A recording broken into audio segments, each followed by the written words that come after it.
I need a stronger online presence and I'm not sure how much is enough and how much is too much.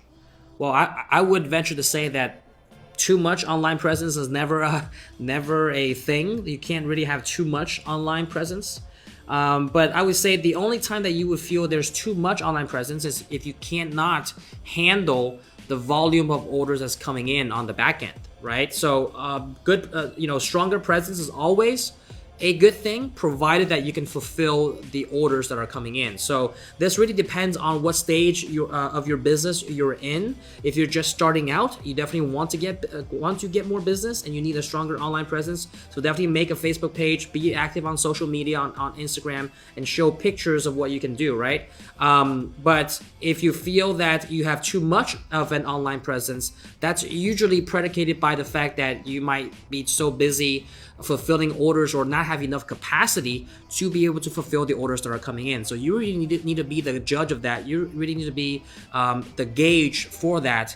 If you feel that the number of leads that you're getting in is too overwhelming, then you need to probably scale that back and not promote as much and focus on doing good work and then figuring out your capacity issue before expanding your online presence and getting more business. I would definitely benefit from some tools to build sales.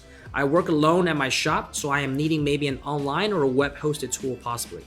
Maybe you don't need to have a website, right? Depending on your budget and depending on what stage of the business you're in. But I think a Facebook page to start with, an Instagram page to start with, those are absolutely free. And so you can spend the time and build it that way. And then if you feel the need to kind of join a platform, there's plenty of platforms to help you get started. Etsy for one is a big platform where you can just post your handmade goods on there and people can go ahead and buy those. Garmio is another platform that we have where we actually route the business to you, so you can focus on the fulfillment aspect of the order without having to worry too much about marketing. So you really don't need an online presence there if you are an active vendor on Garmio. That's something that you can sign up at garmio.com. So that's also something to look at. But if you don't have the budget right now, or you're just starting out small, definitely a Facebook page and a free social media page. All of those are free resources for you to get started. I have ordered a new machine and I'm patiently waiting for it to arrive, hoping it is easy enough to learn as I have never done anything with embroidery. It all takes the right person with the right attitude to approach something new, right? You always have to start somewhere. But rest assured that the resources are there, the training is there for you to take advantage of. And some people don't even take the training and they learn on their own. But again, I would recommend taking the training just because it is absolutely free and it's something that you can take advantage of to ask questions with the trainer and be able to get your questions answered, right? And learn it the proper way and have someone guide you through it. So if you are wanting to put in the work, I am very confident and very certain that you, along with thousands of other people that have gone through the exact same thing, not having done any embroidery in the past, and have become experts at it and are making a profit. So don't worry about that, and go through your pre-training as early as possible so you can schedule a live training date. Sherilyn Richmond Brown asked, this is a good question, as the volume of my business increases, I want to move from a 10 needle to a 50 needle commercial machine. I have been doing a lot of research and I have really liked the things I have read about the Ricoma machine. May I ask what sets it apart from other 15 needle machines? The first thing is us being the actual factory, meaning the actual manufacturer and makers of the product that we sell. That's a big advantage that we have over other competitors because you cut out the middleman, right? You are going directly to the source. You're not going through a distributor, you're not going through a dealer who is one step removed from the source of truth, which is the actual manufacturer, the actual factory and the makers of the product that you're buying. And that gives several advantages to you as the product owner, in that you are dealing directly with the people that made the machine, therefore they're the most knowledgeable about the product to be able to help you, right? And that's the part of the reason why we're the only company on the market that offers 7-day and after-hour support, is because all of our technicians here are factory certified. They're factory trained and they have direct access to factory level engineers with any questions that they might have, versus a distributor. They're not the ones that actually made this, that actually make this product. So when they don't know something, when they don't have a part in stock, they have to go to the actual factory or the actual manufacturer to get that taken care of. So with that, there's one more layer of complexity in there, and that can create downtime for your business if there's something that they can't solve, or it takes a long time to get any questions answered.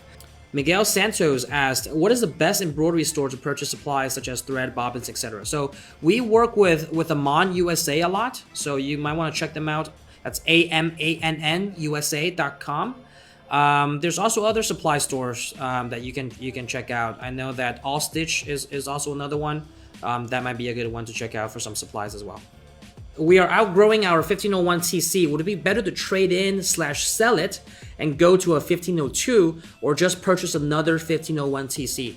So Vito, it really depends on what type of items you're doing and the flow of your business. If you're a personalization shop and you do a lot of personalized items, or these one-off type of orders or small orders, right? Usually about a dozen or 2 dozen. Then it wouldn't really make sense for you to go with a 2-head and trade a 1-head in. Because then, if you have these one-off orders and personalization orders, you might not be as flexible and as versatile to complete these orders in a quick turnaround time. Now, if your business is more volume and you're doing less personalized goods, and through the time that you've used your 1501 TC, you've seen that you take on a lot of bulk orders that are just, the same logo on, 100 polo shirts, or the same logo on 200 hats, and that's the typical order that you get, then it would make sense to go with a 2-head, because obviously you can do more in one single run and only set it up once versus setting up, two at the same time. Now, 2 1501s do give you the flexibility to do both individual items of different types, or run them as a 2-head, so that they can run the same logo at the same time. However, obviously the cost is going to be different, right? So when you're buying 2 single-head units, obviously it's not going to be as affordable as just one 2-head unit, right? So that's something to consider, but you're paying for that optionality, and you're paying for that premium of being versatile enough to have two machines that can do 2 separate things, or 2 machines that do the same thing. Vicky McLaughlin asked, in the EM1010, could you talk more about how to transfer designs using Ethernet? I've checked your videos many times and not been able to set that connection. The video probably goes through it in much more detail than I can. On the actual steps, because we do actually have a video on there on how to transfer designs from Ricoma to your EM1010 via your Ethernet cable. It goes literally step by step on setting your IP address and all of those things, all of which can go through a lot more detail than I can over Facebook Live. So I would definitely refer back to that video. My team can post a link, in reply to your message if you need to look at that video again. But I would just follow it step by step, because those our guys have actually gone through it in detail. Miguel Santos, can I visit the plant in Miami without an appointment? It would be better if you have an appointment. That way we can, get things ready for you if you have something in particular. But if you just want to drop by and say hi, feel free to drop by. Brandon Townsend asks, hello, what is the life of the machine? Great question, Brandon. And I always compare this to a car, right? If you take care of it, if you maintain it well, it's garbage in, garbage out. If you maintain it well, if you oil it well, if you do the proper cleaning, it will last you for years, 10, 15, 20 years even. You just got to know how to properly maintain your machine and keep it clean and keep it well oiled and well organized. We still have machines that are from 2006, 2007 that are still out on the market. So what is that? Going on like 13 years now, right? So it really works like a car, and the better you take care of it, the longer it's gonna last for you. Howard's Helmet Racks asked, is the MT1501 a good machine as a start? Absolutely. I think it's one of the great machines to start with, especially if you are running a business. It is the top of the line for the single heads, along with the SWD 1501. So if you're looking to do bulkier items, jackets, bags, and have the largest embroidery area on the market, which is 22 inches by 14 inches, the MT1501 is an absolutely great start to have for your business. Recommended accounting software. I would say just go with QuickBooks to start with. Go with QuickBooks Online or Xero. That's Xero, Xero. That's also an online accounting software. Those two are most popular for small businesses. So you don't need anything extensive. I would just go with either Xero, Xero, or QuickBooks Online.